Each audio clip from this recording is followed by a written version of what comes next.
साहित्य निधि में सुनिए मुंशी प्रेमचंद की लिखी हुई कहानी अनाथ लड़की। मुंशी प्रेमचंद जी हिंदी और उर्दू के महान कथाकार थे, जिन्हें हिंदी साहित्य का उपन्यास सम्राट कहा जाता है। उन्होंने अपने साहित्य के माध्यम से समाज की सच्चाइयों, गरीबों की पीड़ा और इंसानियत के मूल्यों को उजागर किया। उनकी कहानियाँ सरल भाषा में गहरी संवेदनाओं और यथार्थ को प्रस्तुत करती हैं। अनाथ लड़की मुंशी प्रेमचंद जी की एक मार्मिक कहानी है, जिसमें एक अनाथ लड़की के जीवन की व्यथा और उसकी संघर्षपूर्ण यात्रा को दिखाया गया है। समाज की उपेक्षा, गरीबी और असहायता के बीच भी वो लड़की अपने स्वाभिमान, मेहनत और सच्चाई के बल पर जीने की कोशिश करती है।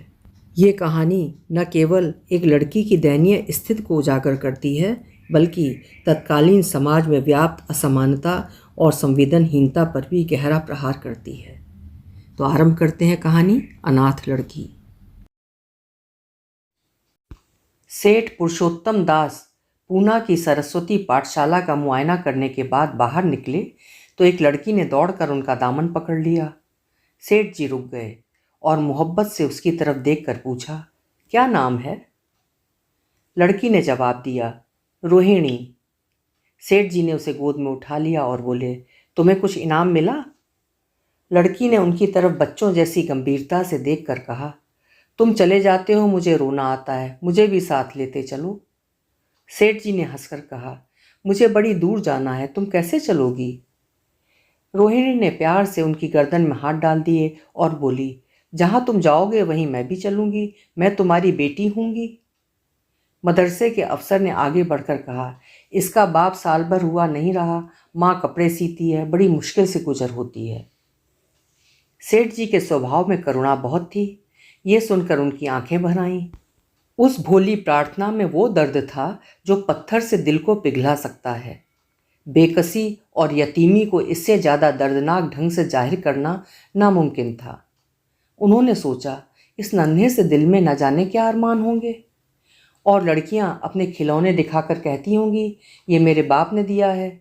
वो अपने बाप के साथ मदरसे आती होंगी, उनके साथ मेलों में जाती होंगी और उनकी दिलचस्पियों का जिक्र करती होंगी। ये सब बातें सुन सुनकर इस भोली लड़की को भी ख्वाहिश होती होगी कि मेरे बाप होता। माँ की मोहब्बत में गहराई और आत्मिकता होती है जिसे बच्चे समझ नहीं सकते। बाप की मोहब्बत में खुशी और चाव होता है जिसे बच्चे खूब समझते हैं।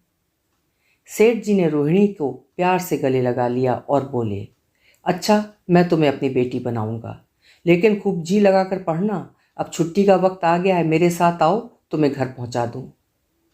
यह कहकर उन्होंने रोहिणी को अपनी मोटर कार में बैठा लिया। रोहिणी ने बड़े इत्मीनान और गर्व से अपनी सहेलियों की तरफ देखा। उसकी बड़ी बड़ी आंखें खुशी से चमक रही थीं और चेहरा चांदनी रात की तरह खिला हुआ था। सेठ ने रोहिणी को बाजार की खूब सैर कराई और कुछ उसकी पसंद से, कुछ अपनी पसंद से बहुत सी चीज़ें खरीदी। यहाँ तक कि रोहिणी बातें करते करते कुछ थक सी गई और खामोश हो गई। उसने इतनी चीज़ें देखी और इतनी बातें सुनी कि उसका जी भर गया। शाम होते होते रोहिणी के घर पहुँचे और मोटर कार से उतरकर रोहिणी को अब कुछ आराम मिला। दरवाज़ा बंद था। उसकी माँ किसी ग्राहक के घर कपड़े देने गई थी। रोहिणी ने अपने तोहफ़ों को उलटना पलटना शुरू किया। खूबसूरत रबड़ के खिलौने, चीनी की गुड़िया जरा दबाने से चूचू करने लगती और रोहिणी ये प्यारा संगीत सुनकर फूली न समाती थी। रेशमी कपड़े और रंग बिरंगी साड़ियों के कई बंडल थे, लेकिन मखमली बूटे की गुलकारियों ने उसे खूब लुभाया था। उसे उन चीज़ों के पाने की जितनी खुशी थी, उससे ज़्यादा उन्हें अपनी सहेलियों को दिखाने की बेचैनी थी। सुंदरी के जूते अच्छे सही, लेकिन उसमें ऐसे फूल कहाँ हैं? ऐसी गुड़िया उसने कभी देखी भी ना होगी। इन ख्यालों से उसके दिल में उमंग भर आई और वो अपनी मोहिनी आवाज़ में एक गीत गाने लगी। सेठ जी दरवाजे पर खड़े इन पवित्र दृश्य का हार्दिक आनंद उठा रहे थे। इतने में रोहिणी की माँ रुक्मणी कपड़ों की पोटली लिए हुए आती दिखाई दी। रोहिणी ने खुशी से पागल होकर एक छलांग भरी और उसके पैरों से लिपट गई। रुक्मणी का चेहरा पीला था, आंखों में हसरत और बेकसी छिपी हुई थी। गुप्त चिंता का सजीव चित्र मालूम होती थी, जिसके लिए जिंदगी में कोई सहारा नहीं। मगर रोहिणी को जब उसने गोद में उठाकर प्यार से चूमा तो जरा देर के लिए उसकी आंखों में उम्मीद और जिंदगी की झलक दिखाई दी। मुरझाया हुआ फूल खिल गया। बोली, आज तो इतनी देर तक कहाँ रही? मैं तुझे ढूंढने पाठशाला गई थी। रोहिणी ने हुमक कर कहा, मैं मोटर कार पर बैठकर बाजार गई थी, वहां से बहुत अच्छी अच्छी चीजें लाई हूं। वो देखो कौन खड़ा है। माँ ने सेठ जी की तरफ ताका और लजा कर सिर झुका लिया।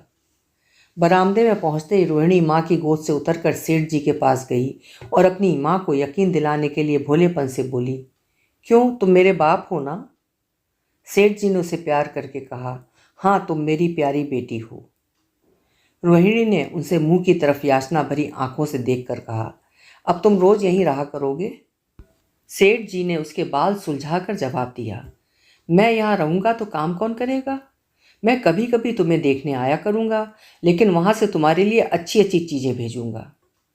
रोहिणी कुछ उदासी हो गई। इतने में उसकी माँ ने मकान का दरवाज़ा खोला और बड़ी फुर्ती से मैले बिछावन और फटे हुए कपड़े समेट कर कोने में डाल दिए कि कहीं सेठ जी की निगाह उन पर न पड़ जाए। ये स्वाभिमान स्त्रियों की खास अपनी चीज होती है। रुक्मिणी अब इस सोच में पड़ी थी कि मैं इनकी क्या खातिर तवज्जो करूं। उसने सेठ जी का नाम सुना था। उसका पति हमेशा उनकी बड़ाई किया करता था। वो उनकी दया और उदारता की चर्चाएं अनेक बार सुन चुकी थी। वो उन्हें अपने मन का देवता समझा करती थी।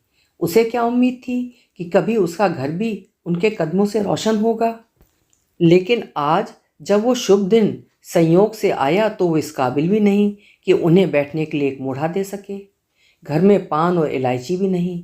वो अपने आंसुओं को किसी तरह न रोक सकी। आखिर जब अंधेरा हो गया और पास के ठाकुरद्वारे से घंटों और नगाड़ों की आवाज़ें आने लगीं तो उन्होंने जरा ऊंची आवाज़ में कहा, बाई जी, अब मैं जाता हूँ। मुझे अभी यहाँ बहुत काम करना है। मेरी रोहिणी को कोई तकलीफ़ ना हो। मुझे जब मौका मिलेगा उसे देखने आऊँगा। उसके पालने पोसने का काम मेरा है और मैं उसे बहुत खुशी से पूरा करूँगा। उसके लिए अब तुम कोई फिक्र मत करो। मैंने उसका वजीफ़ा बांध दिया है और ये उसकी पहली किस्त है। यह कहकर उन्होंने अपना खूबसूरत बटुआ निकाला और रुक्मिणी के सामने रख दिया। गरीब औरत की आंखों में आंसू जारी थे। उसका जी बरबस चाहता था कि उनके पैरों को पकड़कर खूब रोए। आज बहुत दिनों के बाद एक सच्चे हमदर्द की आवाज़ उसके मन में आई थी। जब सेठ जी चले तो उसने दोनों हाथों से प्रणाम किया। उसके हृदय की गहराइयों से प्रार्थना निकली, आपने एक बेबस पर दया की है, ईश्वर आपको इसका बदला दे। दूसरे दिन रोहिणी पाठशाला गई तो उसकी बाकी सजधज आंखों में डूबी जाती थी। उस्तानियों ने उसे बारी बारी प्यार किया और उसकी सहेलियां उसकी एक एक चीज को आश्चर्य से देखती और ललचाती थीं। अच्छे कपड़ों से कुछ स्वाभिमान का अनुभव होता है। आज रोहिणी वो गरीब लड़की ना रही जो दूसरों की तरफ विवश नेत्रों से देखा करती थी। आज उसकी एक एक क्रिया से शैशवोचित गर्व और चंचलता टपकती थी और उसकी जबान एक दम के लिए भी नहीं रुकती थी। कभी मोटर की तेजी का जिक्र था, कभी बाजार की दिलचस्पियों का बयान, कभी अपनी गुड़ियों के कुशल मंगल की चर्चा थी और कभी अपने बाप की मोहब्बत की दास्तान। दिल था कि उमंगों से भरा हुआ था। एक महीने बाद सेठ पुरुषोत्तम दास ने रोहिणी के लिए फिर तोहफे और रुपए रवाना किए। बेचारी विधवा को उनकी कृपा से जीविका की चिंता से छुट्टी मिली। वो भी रोहिणी के साथ पाठशाला आती और दोनों माँ बेटियां एक ही दर्जे में साथ साथ पढ़ती। लेकिन रोहिणी का नंबर हमेशा माँ से अव्वल रहा। सेठ जी जब पूना की तरफ से निकलते तो रोहिणी को देखने जरूर आते और उनका आगमन उसकी प्रसन्नता और मनोरंजन के लिए महीनों का सामान इकट्ठा कर देता।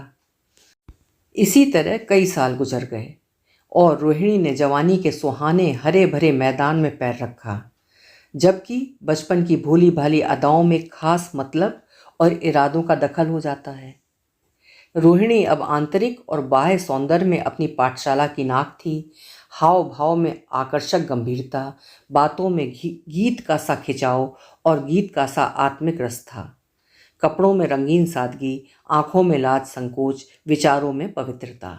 जवानी थी मगर घमंड और बनावट और चंचलता से मुक्त। उसमें एक एकाग्रता थी, ऊंचे इरादों से पैदा होती थी। स्त्रियोचित उत्कर्ष की मंजिलें वो धीरे धीरे तय करती चली जाती थी। सेठ जी के बड़े बेटे नरोत्तम दास कई साल तक अमेरिका और जर्मनी की यूनिवर्सिटियों की खाक छानने के बाद इंजीनियरिंग विभाग में कमाल हासिल करके वापस आए थे। अमेरिका के सबसे प्रतिष्ठित कॉलेज में उन्होंने सम्मान का पद प्राप्त किया था। अमेरिका के अखबार एक हिंदुस्तानी नौजवान की शानदार कामयाबी पर चकित थे। उन्हीं का स्वागत करने के लिए बम्बई में एक बड़ा जलसा किया गया था। इस उत्सव में शरीक होने के लिए लोग दूर दूर से आए थे।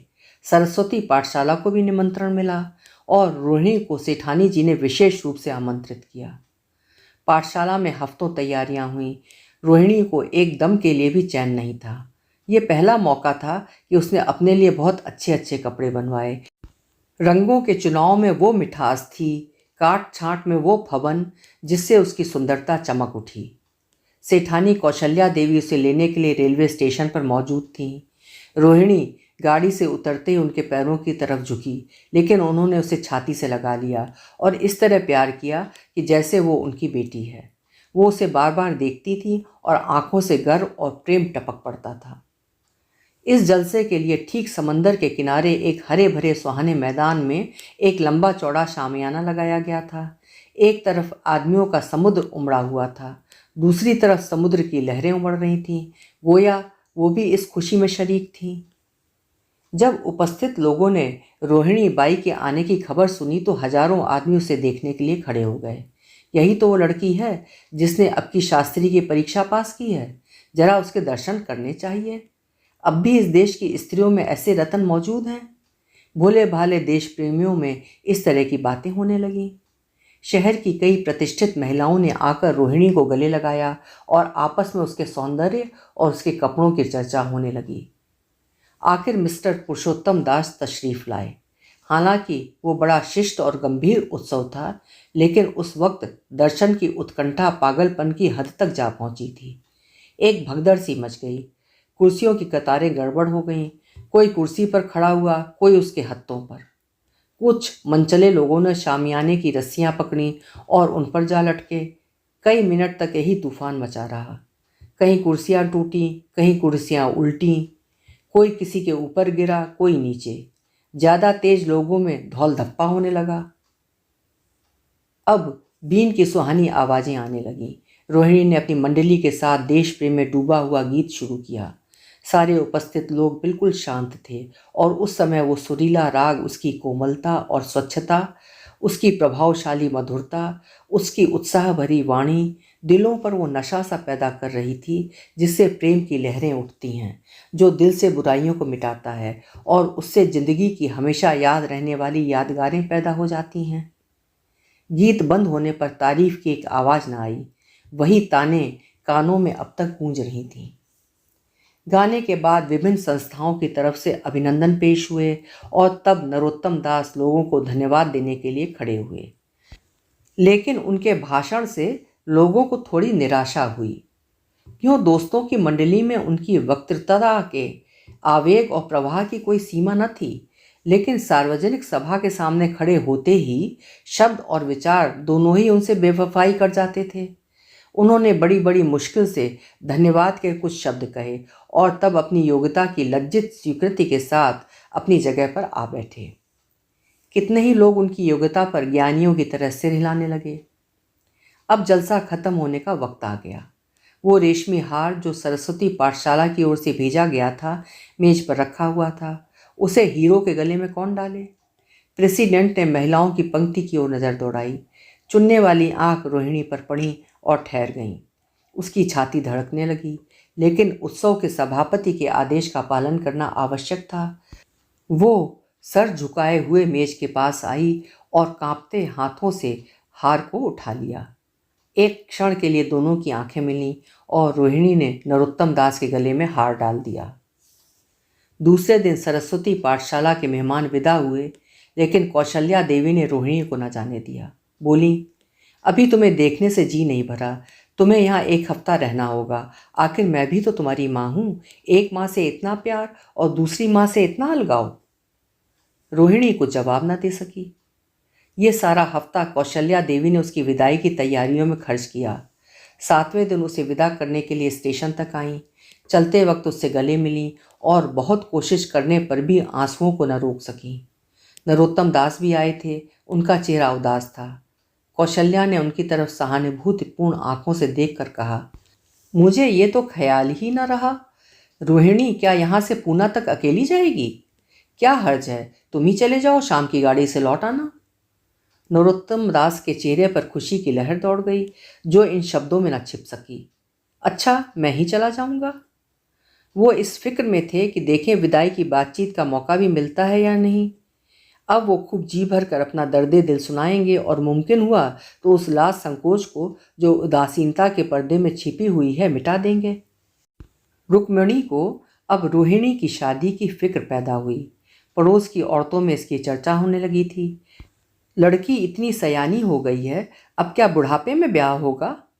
कई जगह से बात आई, उनमें कुछ बड़े प्रतिष्ठित घराने थे, लेकिन जब रुक्मिणी उन पैमानों को सेठ जी के पास भेजती तो वो यही जवाब देते कि मैं खुद फिक्र में हूँ। रुक्मिणी को उनकी ये टाल मटोल बुरी मालूम होती थी। रोहिणी को बम्बई से लौटे महीना भर हो चुका था। एक दिन वो पाठशाला से लौटी तो उसे अम्मा की चारपाई पर एक खत पड़ा हुआ मिला। रोहिणी पढ़ने लगी। लिखा था, बहन, जब से मैंने तुम्हारी लड़की को बम्बई में देखा है मैं उस पर रीझ गई हूँ। अब उसके बगैर मुझे चैन नहीं है। क्या मेरा ऐसा भाग्य होगा कि वो मेरी बहू बन सके? मैं गरीब हूँ, लेकिन मैंने सेठ जी को राजी कर लिया है। तुम भी मेरी ये विनती कबूल करो। मैं तुम्हारी लड़की को चाहे फूलों की सेज पर न सुला सकूं, लेकिन इस घर का एक एक आदमी उसे आंखों की पुतली बनाकर रखेगा। अब रहा लड़का, माँ के मुंह से लड़के का बखान कुछ अच्छा नहीं मालूम होता, लेकिन ये कह सकती हूँ कि परमात्मा ने यह जोड़ी अपने हाथों से बनाई है। सूरत में, स्वभाव में, विद्या में, हर दृश्य से वो रोहिणी के योग्य है। तुम जैसे चाहे अपना इत्मीनान कर सकती हो। जवाब जल्द देना, और ज़्यादा क्या लिखूं। नीचे थोड़े से शब्दों में सेठ जी ने उस पैगाम की सिफारिश की थी। रोहिणी गालों पर हाथ रखकर सोचने लगी। नरोत्तम दास की तस्वीर उसकी आंखों के सामने आ खड़ी हुई। उनकी वो प्रेम की बातें, जिनका सिलसिला बम्बई से पूना तक नहीं टूटा था, कानों में गूंजने लगी। उसने एक ठंडी सांस ली और उदास होकर चारपाई पर लेट गई। सरस्वती पाठशाला में एक बार फिर सजावट और सफाई के दृश्य दिखाई दे रहे थे। आज रोहिणी की शादी का शुभ दिन, बसंत का सुहाना मौसम। पाठशाला के दरों दीवारें मुस्कुरा रहे हैं और हरा भरा बगीचा फूला नहीं समाता। चंद्रमा अपनी बारात लेकर पूरब की तरफ से निकला है। उसी वक्त मंगलाचरण का सुहाना राग उसको पहली चांदनी और हल्के हल्के हवा के झोंकों में लहरें मारने लगा। दूल्हा आया। उसे देखते ही लोग हैरत में आ गए। ये नरोत्तम दास थे। दूल्हा मंडप के नीचे गया। रोहिणी की माँ अपने को रोक ना सकी। उसी वक्त जाकर सेठ जी के पैर पर गिर पड़ी। रोहिणी की आंखों में प्रेम और आनंद के आंसू बहने लगे। मंडप के नीचे हवन कुंड बना था। हवन शुरू हुआ। खुशबू की लपेटें हवा में उठीं और सारा मैदान महक गया। लोगों के दिलो दिमाग में ताजगी की उमंग पैदा हुई। फिर संस्कार की बारी आई। दूल्हा और दुल्हन ने आपस में हमदर्दी, जिम्मेदारी और वफादारी के पवित्र शब्द अपनी जबानों से कहे। विवाह की वो मुबारक जंजीर गले में पड़ी, जिसमें वजन है, सख्ती है, पाबंदियां हैं, लेकिन वजन के साथ सुख और पाबंदियों के साथ विश्वास है। दोनों दिलों में उस वक्त एक नई, बलवान आत्मिक शक्ति की अनुभूति हो रही थी। जब शादी की रस्में खत्म हो गईं तो नाच गाने की मजलिस का दौर आया। मोहक गीत गूंजने लगे। सेठ जी थक कर चूर हो गए थे। जरा दम लेने के लिए बागीचे में जाकर एक बेंच पर बैठ गए। ठंडी ठंडी हवा आ रही थी। एक नशा सा पैदा करने वाली शांति चारों तरफ छाई हुई थी। उसी वक्त रोहिणी उनके पास आई और उनके पैरों से लिपट गई। सेठ जी ने उसे उठाकर गले से लगा लिया और हंसकर बोले, क्यों, अब तो तुम मेरी बेटी हो गई। अभी आपने सुनी मुंशी प्रेमचंद जी की लिखी हुई कहानी अनाथ लड़की। ये कहानी हमें सिखाती है कि इंसानियत, दया और सहानुभूति ही समाज को बेहतर बना सकती है। प्रेरणादायक और कालजयी कहानियाँ सुनते रहने के लिए चैनल को सब्सक्राइब करना न भूलें। नमस्कार।